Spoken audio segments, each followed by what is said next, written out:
Hi friends, இப்போ நம்ம Pandya stores பார்க்க போகிறோம். பாண்டிய ஸ்டோர்ஸில் வந்து நீ எனக்கு புள்ள இல்லை, நான் உனக்கு அப்பன் இல்லைன்னு சபதம்லாம் போட்டார் நம்ம பாண்டியன். இன்னொரு பக்கம் வந்து கடைக்குட்டி வந்து இது உண்மை இல்லை, கண்டிப்பாக உண்மையை நான் கண்டுபிடிக்கிறேன் அப்படின்னு சொல்லுவாங்க. ஏன்னா வீட்டுக்கு கடைக்குட்டியாக இருக்கிறது பயங்கர விவரமாக இருக்கும், அதை ஏமாற்றவே முடியாது.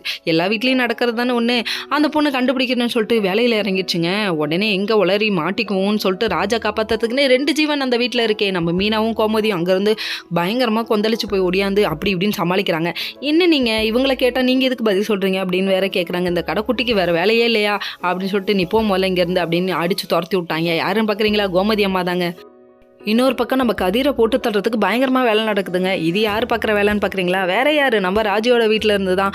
உடனே இதை பார்த்துட்டு நம்ம கதிரோட அண்ணன் சும்மா இருப்பாரா? நம்ம மீனாவோட ஹஸ்பண்ட் பயங்கர விவரமாச்சே, அதனால் சின்னவருக்கு கால் பண்ணி டே கதிரை போட்டு தள்ள பிளான் பண்ணுறாங்கடா, நீ வந்துடுறா அப்படின்னு சொல்ல 3 பேர் சேர்ந்து குளத்தில் அப்படியே நீச்சல் விளாட்ற மாதிரி நின்றுட்டு இருக்காங்க.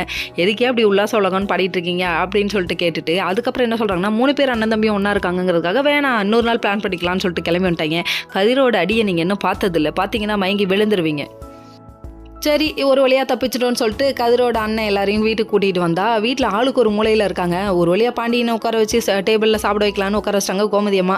சரின்ட்டு ராஜியும் உட்கார வைப்போம், ராஜியை உட்கார வச்சுட்டு இன்னொரு பக்கம் போயிட்டு நம்ம கதிரை இழுத்துட்டு வராங்க. மல்லு கட்டி இழுத்துட்டு வந்து உட்கார வச்சா நம்ம பாண்டியன் சாப்பிட விட மாட்டாராட்டுக்கு. அப்போ தான் முதவாய் வைக்கலான்னு ராஜி பொண்ணு எடுத்தது. உடனே ஒரு வார்த்தையை சொல்லிவிட்டாரு, சின்ன குட்டி நீயாவது ஒழுங்காக காயெல்லாம் சாப்பிடு, நான் சொல்கிறத நீ கேட்பியா, நல்லது எதுன்னு கேட்க மாட்டேன் அப்படின்னு குத்தி காமிக்கிறாரு. இப்படிலாம் குத்தி காமிச்சா மட்டும் எங்களுக்குலாம் உரைச்சிருமா அப்படிங்கிற மாதிரி பார்க்குறாரு. ஓகே ஃப்ரெண்ட்ஸ், நெக்ஸ்ட் வீடியோவில் பார்ப்போம். பாய்.